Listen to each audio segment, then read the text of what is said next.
Hi, my name is Divena. I'm going to talk about bacteria, viruses, and fungi. Thought certain microbes can cause very specific disease, many others can infect any organ and cause similar symptoms and immune response. For example, bacteria, viruses, and fungi can all cause slightly different forms of pneumonia. The symptoms are subtly different depending on type of microbe causing the conditions. First, I'm going to talk about viruses. Viruses is the simplest of germs. They are simply genetic material such as DNA or RNA packaged inside a protein. A virus needs to use another cell structure to reproduce. This means they can't survive unless they are living inside something else, such as a person, animal, or plants. Viruses cause colds and flus as well as more serious conditions such as HIV or AIDS, Ebola, and COVID-19.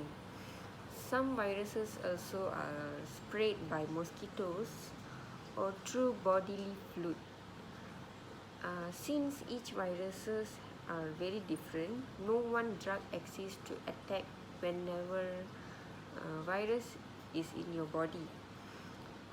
Vaccines give preemptive protections from certain viruses by training the body's immune system to recognize a specific virus. Second, I'm going to talk about bacteria. Bacteria are bigger and more complex than viruses. Thought they can still spread through the air. A bacterium is a single cell and it can live and reproduce almost anywhere on its own. Example, in soil, water, and in our bodies.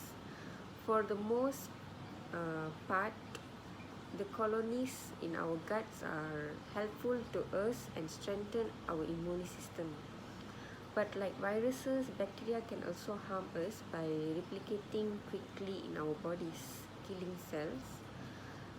Some bacteria also produce toxin which can kill cells and cause an outsized damaging immune reaction.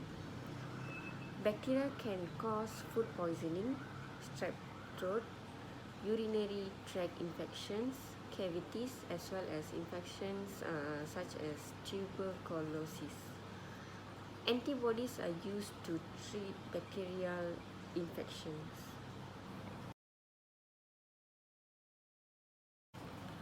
Third, I'm going to talk about fungi. Fungi are multi-cell, plant-like organisms. A fungus gets nutrition from plants, food, and animals in damp and warm environments.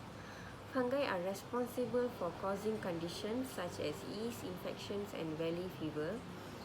There are two main types of fungi: environmental, which are yeast and mold that often live in soil and don't generally cause infections in most healthy people and commensals, which live on and in us are generally don't hurt us. Certain environmental fungi reproduce spores, particles that can enter in our body through the lungs or on the skin. These fungi can be especially damaging for people with weakened immune system, as the fungi can spread quickly and damage many organs. Fungi are slower to mutate, so they are easier to target with antifungi medicines than bacteria with antibiotics.